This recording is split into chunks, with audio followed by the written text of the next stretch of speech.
Good morning. Thank you for joining me for another 5 good minutes with the Word. I'm Barry Bryson, and we're concluding our study of Esther today.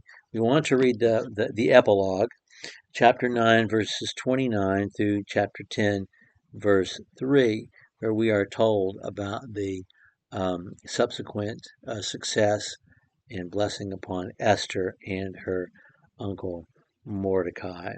So we'll read those in just a second. Thank you for joining me for this study. Uh, it, I really do believe that the book of Esther, a book in which God's name isn't mentioned, worship other than fasting isn't mentioned, not even prayer is mentioned. I believe this is a training manual for us because we're given the events unfold and they are existential. This is an existential crisis. The Jews are about to be annihilated. And to read such a story and not to read God's name, but I think it is a training session. It's training us to see God's hand in the unfolding of events, even if it's not written down for us to see those events, even if it's not um, made divinely obvious to us.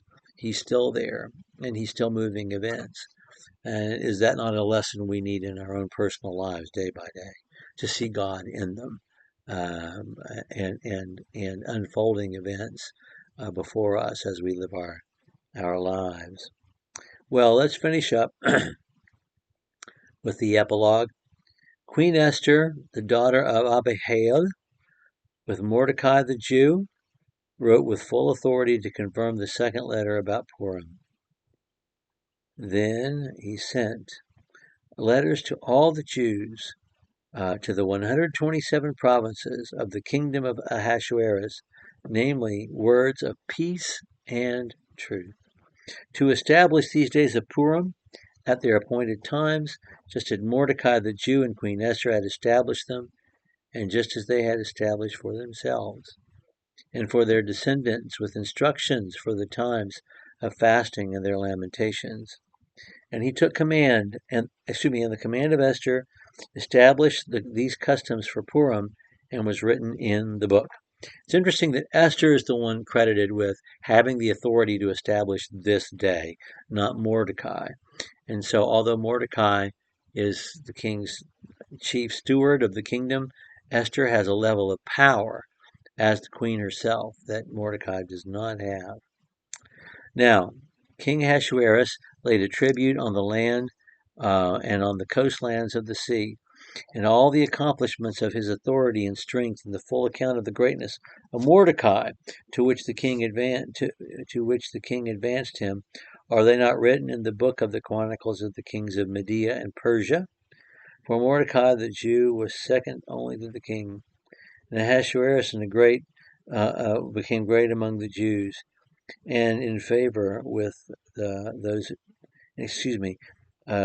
Mordecai the Jew was second only to the king, Ahasuerus, and great among the Jews, and in favor with the multitude of his kinsmen, one who sought the good of his people, and one who spoke for the welfare of his whole nation. There's just so much said here. The king, lays a tribute, probably to pay reparations to the Jews for all that had happened to them, everything that they had to, because they took no plunder. And so he establishes this tribute. And then Mordecai becomes second only to the king, and therefore he plays a role not unlike Daniel before him and Joseph before the both of them, the role Joseph played in Egypt.